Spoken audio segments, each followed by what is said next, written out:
A Nightmare on Elm Street franchise explained. Everyone tends to remember a select few cult classic characters during the Halloween season every October. Michael Myers, Jason Voorhees, Slenderman, and of course Freddy Krueger, the disfigured clawed slasher who is recognized by his burnt face, red and green sweater, and fedora. This video explores Freddy's story and how it develops over the years and all the protagonists involved in defeating the supernatural slasher of Springwood. The Wes Craven masterpiece is acclaimed by all as the defining pillar of the slasher subgenre and continues to stand the test of time against many other films of its category. In this video, we will explore all the movies of this masterpiece of a franchise and dive deep into the horrific world of late Mr. Krueger. Let's begin, shall we? Number 1. A Nightmare on Elm Street 1984. The classic 1984 slasher film introduced Freddy Krueger to the horrorverse. The film begins with Nancy Thompson, who has recurring nightmares of a disfigured man wearing blade-fingered gloves chasing her and killing her and her friends in a boiler room. When this seeps into her reality, she discovers that the deformed man existed in the real world once and was a psychopath named Fred Krueger who murdered many children.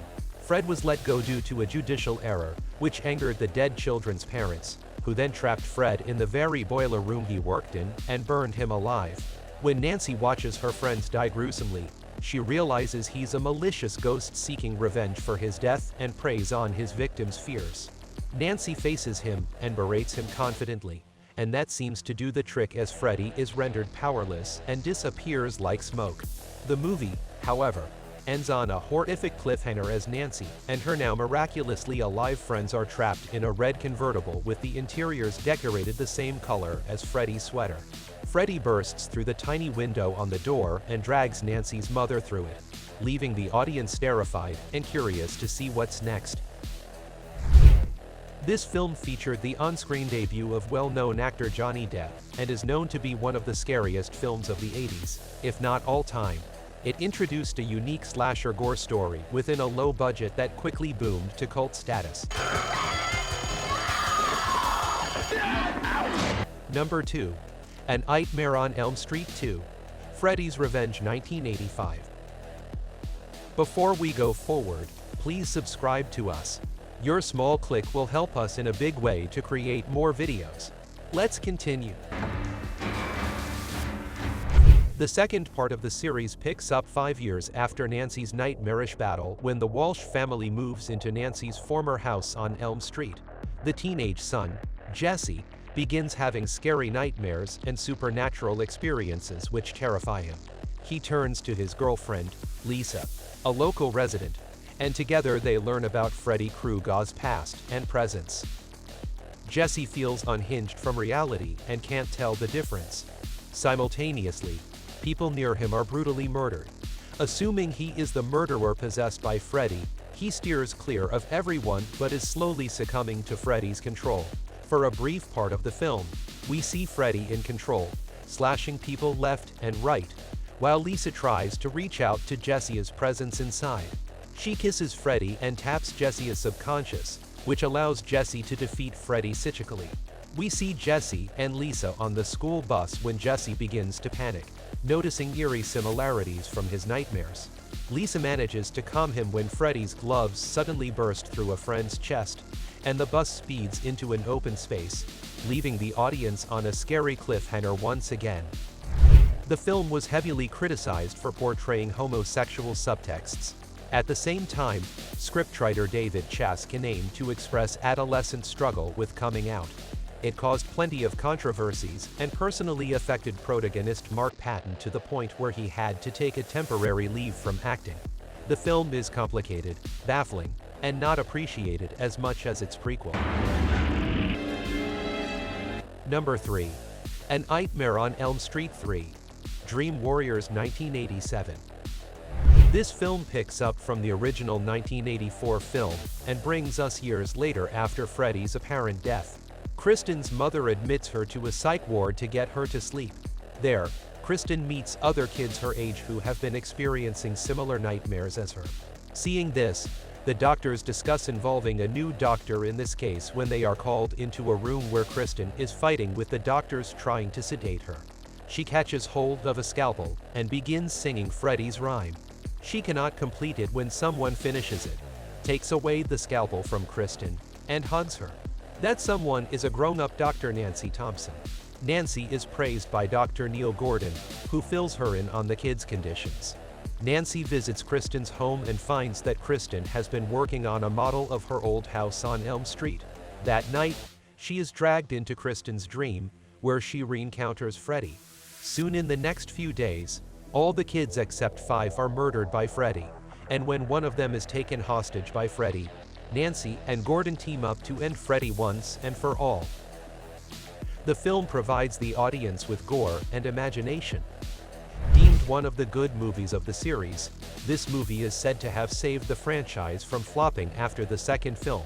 The audience praises Heather Langenkamp's portrayal of Nancy as the selfless doctor, albeit saying that the original is the best. Number 4. A Nightmare on Elm Street 4. The Dream Master 1988. Picking up where the third film left off, Kristen, Joey, and Kincaid are now pursuing high school. They also made new friends who were unaware of their trauma.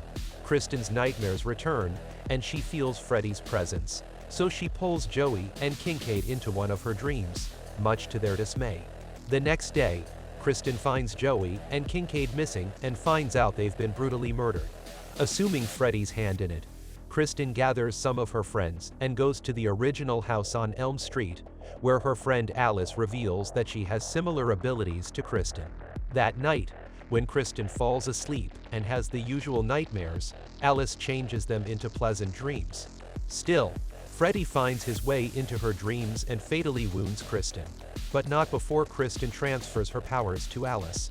Alice now has to combine all these powers to defeat Freddy before he traps all the children. The film encompasses decent special effects and dark humor dealt out by the cast. The movie takes a more supernatural turn in comparison to its previous contenders. There is special acclamation for the VFX in the film, having been done with great detail and effort in the 80s before CGI. While it's not the best, the film is still pretty good, with the jump scares and well-done acting delivered from the cast, especially Lisa Wilcox portraying the protagonist Alice. However, a select few are still wary about the film's storyline, calling it a spiral into inconsistency. You think you've got what it takes. Number 5. A Nightmare on Elm Street 5. The Dream Child 1989. This film occurs a year later, and Alice is now having dreams of Amanda Krueger. Alice and her boyfriend Dan, now a high school graduate, plan a Europe getaway. Alice suddenly finds herself in a daydream wherein she is pregnant and in the asylum from the third movie on her way to work. Freddy morphs into a hideous nightmare, and Alice sees Amanda trying to help her, but Freddy hides behind church doors, waking Alice up from her slumber 4 hours into her workday. Meanwhile, Freddy causes Dan to doze off behind the wheel of his car while he's driving and gets him into an accident with an oncoming vehicle. Alice witnesses this and faints. She is taken to the hospital, where the doctor informs her she is pregnant. Alice's friends are dragged into nightmares of their own, and they begin to believe Alice, but everyone, save for Yvonne, is eventually killed by Freddy. Alice also sees visions of a little boy and later discovers that the little boy is a toddler version of her unborn child Jacob. Now it's up to Alice to find Freddy and kill him once again, this time at the risk of her unborn baby. This film is praised as the most underrated film of the series, with unique and fresh takes on the murders by Freddy and the gory detail. The film is noted for its dark and atmospheric soundtrack. However, the film is criticized for lacking weight and structure in the storyline. Now we can really get to know each other. Number 6. Freddy's Dead. The Final Nightmare 1991. The year is 1999, and Alice has moved away from Springwood with her son Jacob. Meanwhile, Freddy has killed all the children in Springwood. and only one boy, John, escapes and ends up in a shelter with other children. Trying to cure his amnesia, John is taken back to Springwood, but he ends up causing an accident where they find 3 other kids who also escaped from the shelter. The trio rest at an abandoned house, the infamous Elm Street house, and John and his doctor Maggie discover that Freddy has a child. The kids are soon prey to Freddy's nightmares, and John is killed just as Freddy reveals his child is a girl. Tracy, one of the kids, and Maggie discover Maggie's adoption papers and realize that she is Freddy's daughter. Back at the shelter, Doc says that Freddy is being fueled by dream demons and can be killed if he is brought into the real world. Maggie says she'll do it. Once she drags Freddy into the real world, Maggie enters his mind and reveals his past to the viewers. He was rendered immortal by fiery demons, leaving Maggie to find a way to end him for real this time. The film attempts to give Freddy a sympathetic backstory but lacks in all other fields. However, some fans call it a decently fitting end to Freddy's saga, thus creating conflicting views over this film. Number 7. Wes Craven's New Nightmare 1994. This rendition of the Krueger breaks the fourth wall and is presented to us as if the previous films were entirely a fiction franchise. Heather Langenkamp is on set for a new Nightmare film filming the creation of Freddy's clawed glove, which suddenly comes to life, kills her son Dylan, and maims her husband, Chase. She wakes up with a start and realizes it's just a dream, but the scratches on Chase's skin are eerily similar. On a talk show celebrating 10 years of the Nightmare franchise, Robert Englund turns up as Freddy, disturbing Heather. She is later called to the producer's office and is told about reprising her role as Nancy in a new Nightmare film, much to her dismay. When Heather gets home, she finds her son yelling the words "never sleep again" in his sleep. She worriedly calls her husband, who falls asleep at the wheel and meets a fatal car crash on his way. Upon investigation, they find claw marks on his chest. Heather discusses the details with Wes Craven, who suggests that an evil entity has donned the personality of Freddy and is targeting Heather because she is the protagonist of the woven tale. Heather realizes that she has to revive Nancy's role to save her reality. The film is scarier than its prequels, where real meets real.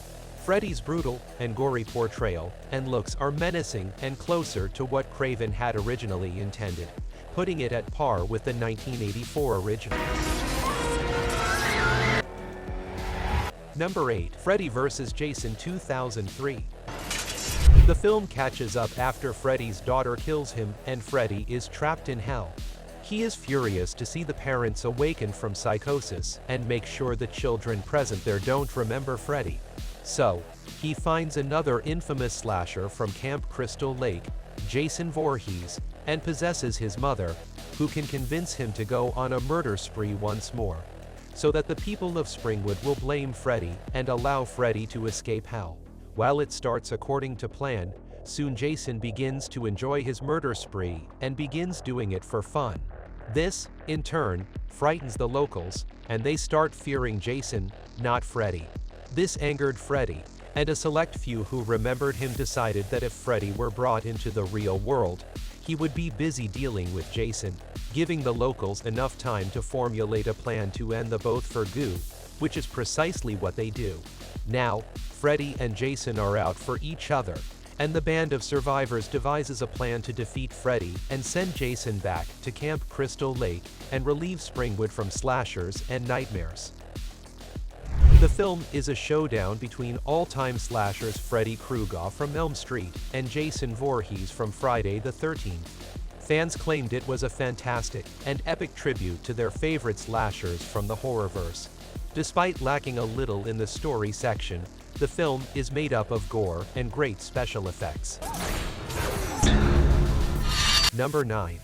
A Nightmare on Elm Street 2010.